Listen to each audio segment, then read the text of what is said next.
direction, qui les mettait dans la direction et au travers de cette colonne de feu, colonne de nuée, pour montrer la direction à suivre. Alors quand tu es prophétique, tu as Dieu qui est ta direction et les anges en mouvement te mettent chaque fois dans la bonne direction. Et quand tu connais la bonne direction, tu marches dans la direction divine, crois-moi, tu ne mourras pas de faim. Et le prophète Élie, au temps de la famine, Dieu l'a guidé vers les torrents de Kérit, où en tout cas il n'est pas mort de soif ni de faim. Et ensuite, Dieu l'a guidé aussi vers la veuve de Sarepta, parce qu'il devait être nourri en même temps. Il devait voir que cette personne-là, qu'elle soit dans l'abondance jusqu'à la fin de la famine, que les blés ne finissent pas. Alors, nous vivons une époque très compliquée. Il y a beaucoup, mais beaucoup de choses qui ne vont pas. Parce que c'est la fin des temps. Il y a des cris de guerre, il y a des combats, il y a des menaces, une nation qui menace l'autre nation. Il y a trop de choses qu'on entend, ça fait peur. Et je voudrais vous dire, la seule chose qui va vous rassurer, c'est de savoir que vous êtes dans la bonne direction. Vous êtes dans la direction divine. Alors, au milieu de la famine, de la crise économique, vous n'aurez pas peur. Le Seigneur vous guidera vers les torrents de Kérit. Au milieu d'une famine spirituelle, Dieu vous guidera vers la veuve de Sarepta. Vous allez aller opérer des miracles qui vont vous aider, qui vont vous encourager même à avancer. Alors, il faut juste marcher dans les surnaturels, dans le prophétique. Ces mondes, vous savez, le monde spirituel est plus peuplé que notre monde naturel. C'est un monde où, c'est vrai, c'est un monde où il n'y a pas la notion de la grâce. Le monde spirituel, il n'y a pas cette notion de la grâce. Oui, que l'esprit là va te faire grâce, ou qu'il y aura telle grâce ou telle grâce. Non, c'est un monde des réactions, des causes à effet. C'est un monde où les esprits réagissent. Donc, les anges ne vont pas marcher par rapport à la grâce que tu as. Ils vont marcher par rapport à des causes à effet, des réactions. Ils attendent que tu bouges, que tu bouscules et que tu agisses, que tu parles pour qu'ils puissent agir. Alors, je voudrais lire Genèse chapitre 2, le verset 4. Voici les origines des cieux et de la terre quand ils furent créés. Lorsque l'Éternel Dieu fit une terre et des cieux, aucun arbuste des champs n'était encore sur la terre et aucune herbe des champs n'est germée encore, car l'Éternel Dieu n'avait pas fait pleuvoir sur la terre et il n'y avait point d'homme pour cultiver les sols. Le verset 9, la Bible dit, l'Éternel Dieu fit pousser des sols les arbres de toute espèce, agréables à voir et bon à manger, et l'arbre de la vie au milieu du jardin, et l'arbre de la connaissance du bien et du mal. Alors, Dieu a créé Adam esprit. Donc, on le sait, Genèse 1er, 27-28, il a créé à son image. Dieu est esprit, donc à son image, Adam et Ève étaient des esprits. Dieu a créé Adam esprit pour qu'il ait le mouvement dans ce monde. Donc, il était esprit qui doit se mettre en mouvement dans ce monde afin que les choses se mettent aussi en place. Okay? Dans le monde surnaturel, il devait se mettre en mouvement. Okay? Ensuite, Dieu a créé le côté naturel avec la matière pour que tout ça ensemble, son côté surnaturel, le côté naturel, puisse se mettre en mouvement afin que les choses bougent. Alors, tant que tu restes sans mouvement, ça ne va pas non plus. La direction divine, c'est bien, mais la direction divine veut que toi, en tant qu'esprit, tu sois en mouvement pour entraîner d'autres esprits dans le mouvement, afin que tout marche selon la direction divine. Il faut que tu bouges, il faut que tu mouves. Le Saint-Esprit a mouvé au-dessus des eaux, il a bougé, lui, l'Esprit de Dieu, il a bougé, alors Dieu a dit. Quand il a bougé par son mouvement, Dieu a dit. Dieu dit que la lumière soit et la lumière fut. Ok? Le Saint-Esprit mouvait au-dessus des eaux. Et Dieu dit, ok, il faut qu'il y ait un mouvement. Alors, quand tu te mets en mouvement, tu parles aussi en même temps. Dieu aussi dit et la lumière vient.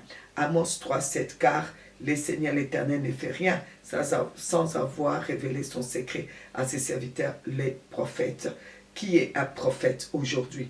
Ce n'est pas seulement quelqu'un qui est à part. Non, un prophète est celui qui aujourd'hui entre et marche dans le mouvement prophétique. Oui, il y a des prophètes attitrés, il y a vraiment des prophètes qui sont des personnes bien précises que Dieu a choisies pour ces temps-ci.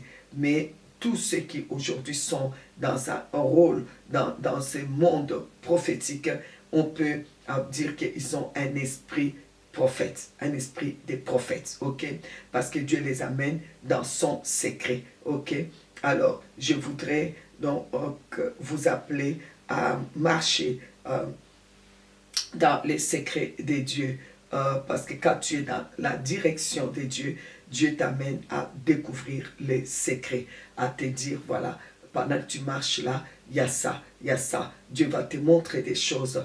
Les esprits qui sont autour vont se mettre en mouvement parce que toi, ce que Dieu va te montrer, tu vas parler par rapport à ce que Dieu va te dire et les choses vont bouger. Quand Dieu montre qu'il va avoir un feu quelque part dans une maison, c'est pas, il te montre ça. Pendant que tu es dans la direction, tu marches, il te montre telle maison, il y aura un feu. Alors, tu ne peux pas t'asseoir. Dieu a montré, a amené Élie chez la veuve de Sarepata. Il lui a montré que vraiment, cette femme et son enfant allaient mourir de la famine. Elle ne l'a pas laissé ainsi. Il a parlé. Il a dit, donne-moi, fais à manger et donne-moi. Il a parlé. Et le fait qu'il a bougé, ses lèvres, qu'il a parlé, qu'il a bougé pour aller jusque là, il a suivi cette direction divine. Il s'est fait que là-bas, alors les choses se sont arrangées. Les anges qui étaient autour ont fait que, ils ont fait que mettre la farine chez cette femme pour que ça ne se termine pas et que cette femme et son fils ne puissent pas mourir de faim. Les esprits qui sont autour, ils ont une mission. Et leur mission, c'est vraiment de se mettre en marche avec ton mouvement. Alors, s'il te plaît, ne te tais point, parle, reste d'abord dans la direction divine, laisse-toi conduire par la direction de Dieu dans sa volonté et Dieu va te parler et chaque fois que tu vois quelque chose, tu dois changer les choses. Tu fais un songe qui n'est pas bon, tu te réveilles, tu ne dis rien, tu ne changes pas la direction des choses, tu ne pries pas, alors que tu peux changer la direction des choses que toi tu as vues parce que tu es dans la direction de Dieu, parce que c'est étant dans la direction divine que Dieu t'a montré ces choses dans les songes pour que tu changes les choses, pour que tu parles afin que tous les esprits des anges et tout ça qui sont autour de toi puissent se mettre en mouvement pour que les choses changent. Comme les prophètes Élisée, il aurait pu laisser tous ces chars qui étaient là massacrer puisqu'ils étaient là, puisqu'ils avaient vu qu'ils étaient là. Ils auraient pu, et lui, il avait déjà vu que les autres étaient, les anges, les chars de feu spirituels étaient là. Mais il fallait qu'il parle et que Géasi puisse aussi voir. Et là, il mettait en mouvement les chars de feu, les anges qui étaient là pour pouvoir combattre pour les pays. Donc, quand tu marches dans la direction divine, tu es bien. Pourquoi? Parce que déjà quand tu es dans la volonté de Dieu, alors tu marches dans sa direction, tu marches, lui il marche avec toi et il te montre les choses pour que tu changes les choses, pour que tu parles, pour mettre pour que toi tu te mettes en mouvement, tu agis pour que tous les autres esprits autour puissent se mettre en mouvement pour changer les choses. Tu vas changer des situations. Oui, je vous dis, tu vas changer des situations, tu vas changer des choses, tu vas te mettre en mouvement parce que tu es surnaturel, parce que tu es prophétique, parce que tu es dans la direction divine, parce que Dieu est avec toi. Oui, alléluia. Dieu va t'amener selon aussi ton mouvement, ta façon d'agir et de parler, amener des hommes et des femmes à entrer dans la direction divine. Oui, tu ne laisseras pas la veuve de Sarepta mourir de faim parce que Dieu m'a montré, j'ai vu que Dieu m'a montré, bon ça va, c'est bon, j'ai vu. Il y en a qui aiment seulement qu'on puisse, quand ils ont vu quelque chose, que ça puisse arriver, comme ça ils vont être contents. J'avais vu, je vous avais dit, hein, j'avais vu que tel allait mourir. Mais oui, mais tu n'as rien fait. Quand tu as vu que tel allait mourir, il fallait te mettre en mouvement pour que les anges se mettent en mouvement pour pouvoir sortir cette personne de là. Quelle gloire tu trouves à ce que tout le monde puisse dire « Ah, il avait vu et c'est arrivé. » Il faut prier au moins pour atténuer la chose. Il y a des choses qui font, oui, partie de ce qui est déjà écrit. C'est écrit que ça doit être comme ça pour que la fin des temps arrive. Il y aura des guerres. Oui, Dieu peut te montrer que ça commence comme le Seigneur nous avait montré en 2000, fin de 2019 pour cette décennie. Mais nous, on pensait, en tout cas moi personnellement, et nous aussi, mais le pasteur David nous a mené quand même à prier pour ça. Mais on pensait que c'était juste pour l'année 2020. On pensait que c'était juste pour l'année 2020. Alors le pasteur David nous a conduit à prier pour un début, je crois, de 2020, oui, 2020, janvier, de prier vraiment, si je ne me trompe pas, c'était en début janvier 2020, de prier pour les choses que Dieu nous avait montrées à la fin de l'année 2019, où le Seigneur avait montré les scandales qu'il y aura au niveau des serviteurs de Dieu, la famine, donc la crise économique, les